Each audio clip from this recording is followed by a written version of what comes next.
Get huge savings all summer long with the Buy Here, Sell Here program at the Team Automotive Group. Sell your vehicle to us and we'll pay you top value. Or buy here and get a 90-day warranty on the purchase of a pre-owned vehicle. Get Team VIP service at every location of the Team Automotive Group. That would be concerning and maybe set a precedent moving forward. If you have plans to be outside, you might hit a couple of these little passing showers. A drug bust and a few arrests made. Look at what they hauled in here. Good morning. Welcome to 9 News Now on Wednesday, August 30th. So WAFB Plus, kind of designed to be every once in a while that if we're not on the mothership, ways to break in and bring you breaking news, that kind of thing. Well, the breaking news this morning is not breaking here in South Louisiana, but our Gulf Coast neighbors. This is a live look from one of the spots out there in Florida. Yeah. The big storm has now come ashore, and actually for those maybe watching, CBS News just broke in with special programming. They've taken over that broadcast because of this. If you are watching WAFB Channel 9 on regular cable, that's what you're going to find right now, a live report on that. This is a live look at Hudson Beach, which Steve has been keeping his eyes on there. Idalia kind of making landfall on Keaton Beach there along the coast, the western coast of Florida. And Steve, you've been tracking the storm as it's been inching towards Florida. What, about 15, 18 minutes ago it made landfall? Yeah, that's right, Liz. It was right around 6:45 our time, 7:45 Eastern time over there in the Florida Big Bend. So again, this is Hudson Beach, Florida, which is well removed from the center. This is north of Tampa, but you can certainly see the surge impacts. We've been tracking this little vehicle at the bottom of your shot as the water's been coming up here. Looks like they're in the process of trying to move it, so see how that turns out. Right, here's a look at the radar view. You can pretty clearly now see the eye in the center moving inland here in the Big Bend region. Outer rain bands extending up through Georgia and South Carolina, and then well southward into Florida as well. That landfall, as we said, declared 6:45 our time this morning, right around Keaton Beach, Florida. Maximum winds at that point in time estimated around 125 miles per hour, making a Category 3. Idalia was taking on this kind of double eye wall structure on approach to land. Now, normally what would happen is this inner eye wall would collapse. Eventually, the outer eye wall would take over and eventually contract if it was out over water. But as it gets over land, the whole thing is just going to gradually, albeit maybe slowly, start to weaken. Tallahassee right now appears to be fortunate in that the core, the most destructive winds may stay just east of them. Still going to be close here this morning, certainly getting some gusty winds, but right now the worst a little bit east of there. It is within this eye wall that you would expect the most destructive winds, and in fact that's where we have these extreme wind warnings, which are essentially the equivalent of tornado warnings for hurricanes. When these are issued, these are telling people get into your shelter. The equivalent of tornado winds or destructive winds are rolling through in association with that eye wall. Here's a look at some of the wind gusts. Now, these numbers maybe at times haven't been as big as I would expect. But you can see this community, Perry, now starting to get some gusts up around hurricane force as the eye wall moves on in. Tallahassee's been gusting low-end tropical storm force. So again, maybe the worst of it staying a little bit east of them. Maximum winds now listed at 120 miles per hour as of the 7 a.m. update. You can see hurricane warnings extend all the way through southeastern Georgia into parts of the low country of South Carolina. And this could still be near hurricane intensity as it passes near Charleston, South Carolina overnight into tomorrow morning. From there, it heads out into the western Atlantic. Well, it may just hopefully kind of keep moving eastward.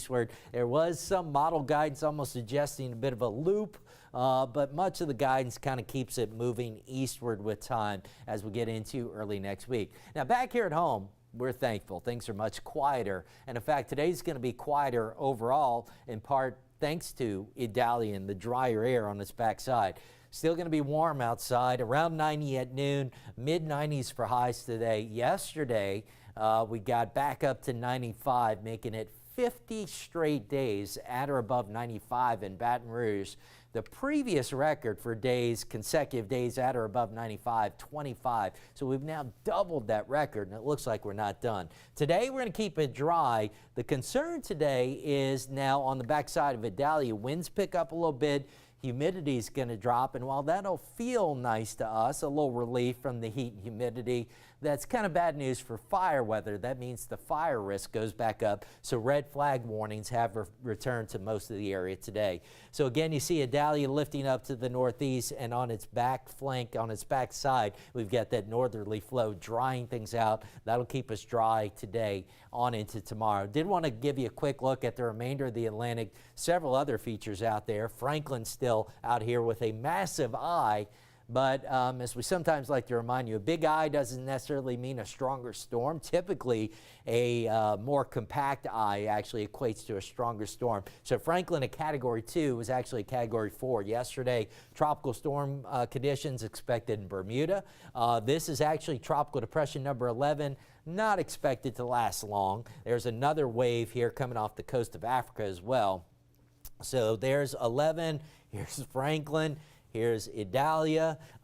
This system next to Tropical Depression 11 given a small chance, but the one out near Africa given a 60% chance of development. Looks like that'll stay, though, out over the open Atlantic. So, man, it has been quite the run over in the Atlantic and now the Gulf of Mexico this morning. Back here at home, we'll keep it dry today, tomorrow, into the weekend. Humidity rebounds. We'll look for scattered storms to return Saturday through Labor Day Monday. Rain chances 50 to maybe even 60%. Beyond Labor Day, we trend drier and hotter again. Could be approaching 100 by late next week. All right, just shy of 7:09 now. Let's get an update on the roads with Johnny.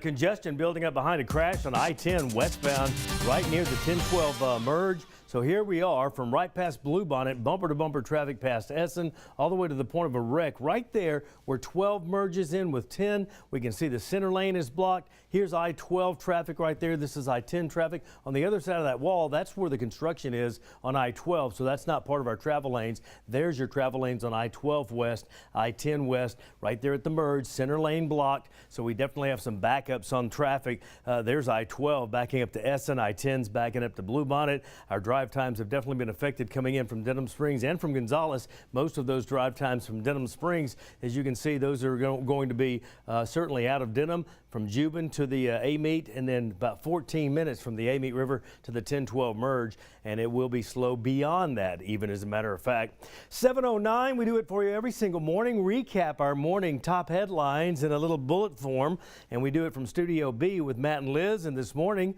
topping our local headlines is a closure at Southern University. Jaguars, listen up, guys. That's exactly it, Johnny. So heads up, classes are canceled for Jags on campus, except for one faction. Law Center there. So what's going on? Water issues. So they're like, we don't have what we need out there. No classes on campus today. But to Liz's point, Southern University Law Center says they're going to be going remote. Everything else canceled.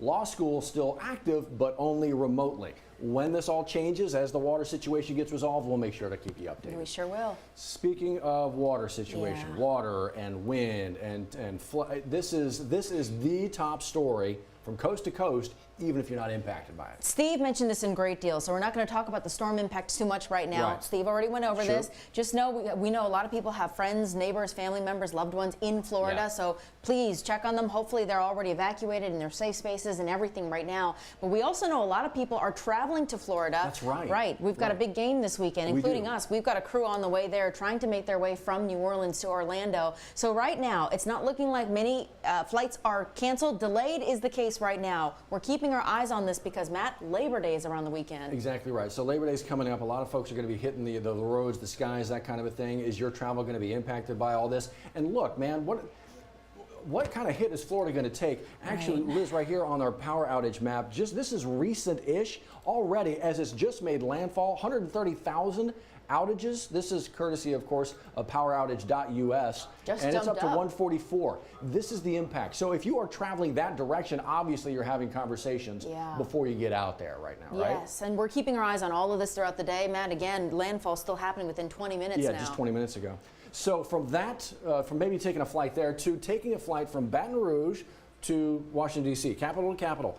Callie Hubbard was talking about it this morning. This is not the first go-around with this flight. The first one was like years ago. Is this one working? You remember Frontier Airlines was the first to debut that flight here. Well, the problem is you need to keep that clientele up to keep that flight, that direct nonstop route going. So Callie Hubbard spoke with airport officials that says 76% of capacity is being filled on these flights. So good, but that needs to stay up to date in order for that flight to stay. Need to get up there and have do that as well. Yeah. I want to let you know about this. Governor John Bel Edwards took a flight looking at some of our Mother Nature issues. It's wildfires in Louisiana. Still a lot of help from Baton Rouge in southwest Louisiana, Beauregard Parish. 50% of that fire has been contained. They're going to keep monitoring it and see how much is left to do and how much more work is Yeah, exactly. So much going on. I want to let you know as well, this right here, I-Team very involved right now with the Brave Cave investigation through Baton Rouge Police Department. Last update, the officer at the center of this has resigned from the Baton Rouge Police Department. Scotty Hunter keeping tabs on this story. He's going to let you know what the mayor still has to say in the days to come. Speaking of having things to say, District Attorney Hiller Moore talking about crime in the area. He's actually at the Rotary Club a little bit later on talking about what we're seeing now and maybe a path to the future here. Also, keep in mind, EBR Hiller Moore also now having to do a misconduct investigation into that Brave Cave story. We'll keep you updated on that too. So with all that, let's keep talking BRPD, right?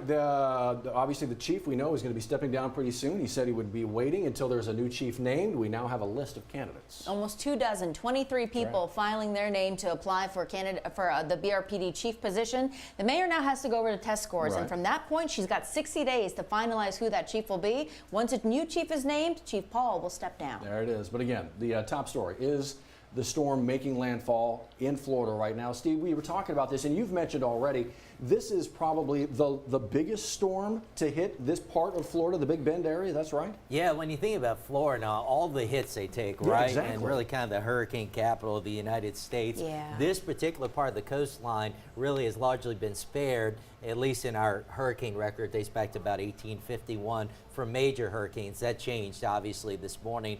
And when you consider that part of the coastline, the concave shape of the Big Bend, that's very prone to storm surge. So I think that's going to be probably a story that maybe, you know, the surge element's always a little slow to come out. It's kind of hard to see. Takes a little time to get there and assess the damage. I think we'll be hearing more about that in the days ahead. Well, I take some Key West cameras that we've looked at last night. The Key West camera at the southernmost point, that thimble-looking thing, it was just underwater last night, and it's a little better today. Is it moving? It looks like it's moving pretty fast. It is moving pretty quickly, or nearly 20 miles per hour, so that's a small bit of good news.